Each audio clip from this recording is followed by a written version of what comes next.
Kumusta kayo mga tol? Gamit na natin tong mga product ni Namban, itong brake pads tsaka brake shoe. So far so good, kaya ito gagamitin din natin yung mugs ng Namban. So ito yung mga features niya mga tol. Premium quality, syempre performance, durability, tapos plug and play lang siya sa Aerox B2 natin mga tol.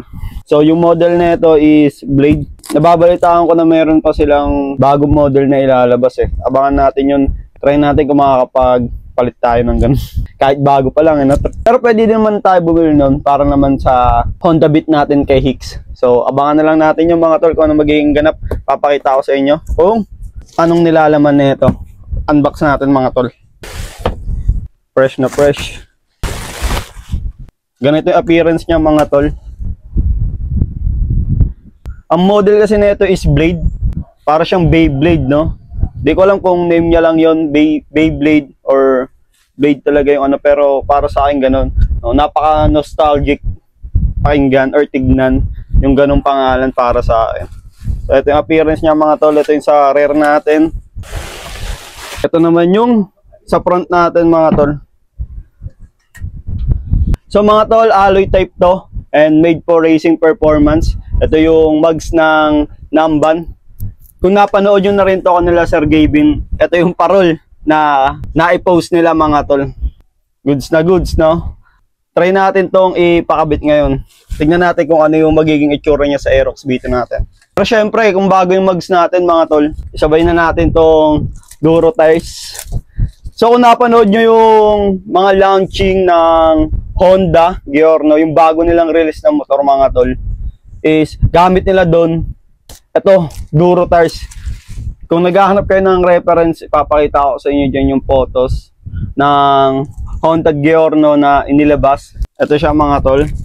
All goods mga tol, diskartehan natin pagkabit sa motor kasi medyo madami-dami to. Diskartehan natin to mga tol.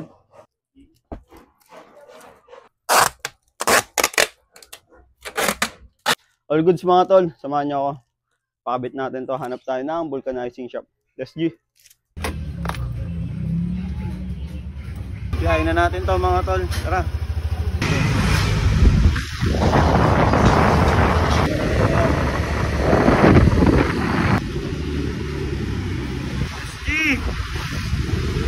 Dito tayo inabutan mga tol sa Atento Transport Cooperative.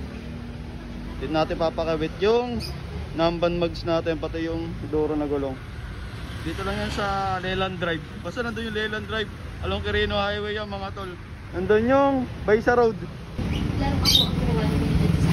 Paklasa na tol. Unboxing ni Chip. Yan ang pangarap. Yan sarap. Standby tayo dito mga tol.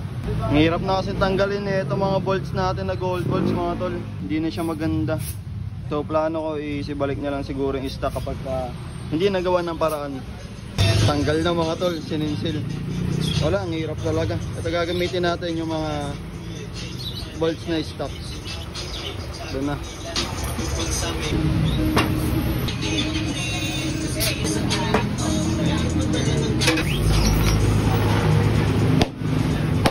Nakabit na yung harap natin mga tol. Yan. Ang ganda nyo rin. Utik yan. Solid tol. Na-appreciate ko siya lalo nung nakabit na. Pati yung gulong natin mga tol na ikabit na rin. Duro. Made in Thailand yan mga tol. Legit. So bali nagpalit kasi tayo dito ng size. Ayan. 120 by 70 by 14 yung kinabit natin. Dapat 110 by 80 by 14. Pero ginamit natin is 120 by 70 by 14. So medyo bumaba siya mga tol. Pero all goods lang naman. Patatry natin yung comfortability kapag ginamit na natin. Check natin mga tol pagka nasa biyahe tayo. Tapos binibira pa yung nasa likod. All goods in the hoods mga tol. Another aberya.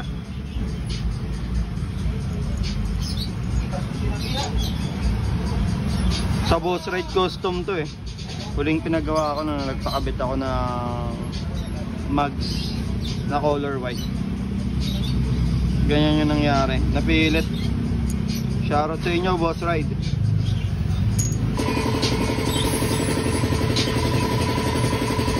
Para Spartan yung bit-bit dahil Gamit ni Chip eh, oh.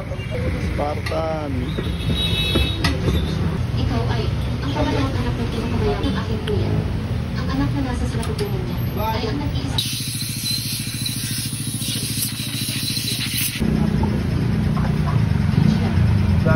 All goods mga tol. Ganyan na yung tindigan na ngayon.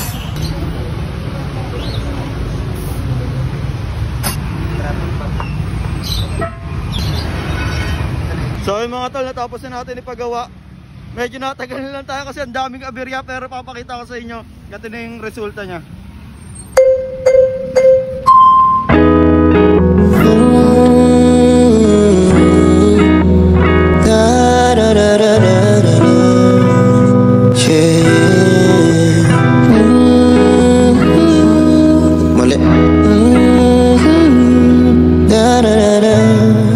So mga tol, kung naghahanap kayo ng mugs pang Aerox, eto, may kasama na tong 110 by 80 by 14 sa harap, tapos mugs.